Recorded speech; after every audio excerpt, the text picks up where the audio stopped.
right, ladies and gentlemen, boys and girls, welcome back. It's Dave. It's the Real Music Observer, observing real music in real time for real people just like you and just like me.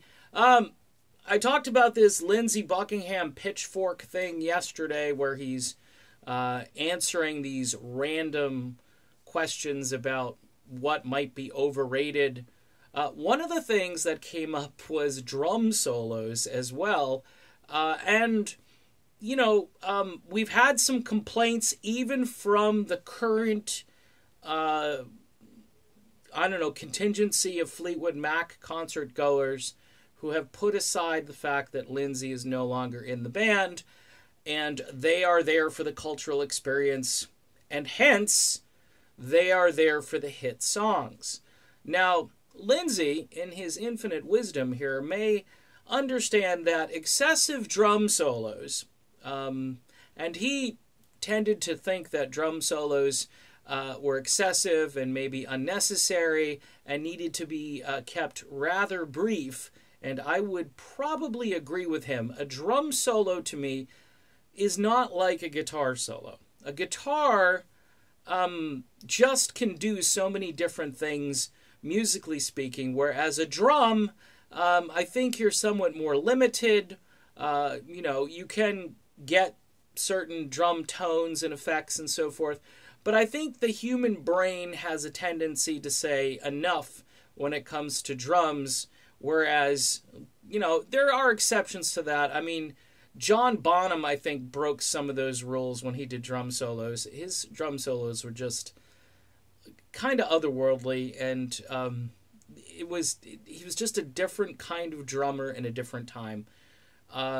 Nowadays, like I say, the folks that are going to see these Fleetwood Mac concerts, and pretty much all of the folks who are my age and who have a lot of disposable income, they are there to hear hit songs. And when you start playing the drums excessively, Mick Fleetwood, people are going to go to the concession stand. And maybe, just maybe, this whole thing is orchestrated so people will go to the concession stands and grab a $15 beer and get back to their $300 seat.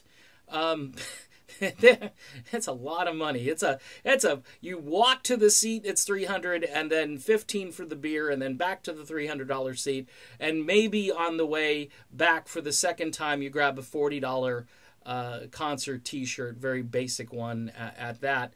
But I think Lindsey has stumbled on something here, and probably a little dig in there as well at the fact that he may be watching these guys as they try to somehow carry on this legacy. If Lindsey Buckingham can say that cover band thing, that's a pretty brutal statement, and he's already made that.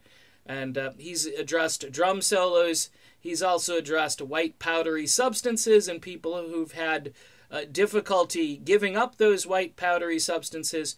So it's an interesting set of coincidences here in this pitchfork thing, which is really just kind of tongue-in-cheek and a lot of fun. And Lindsey does have fun with it, and he proves that he's, a decent, humble, and fun guy who can kind of go down from his perch and just talk to people in sort of a just a playful way.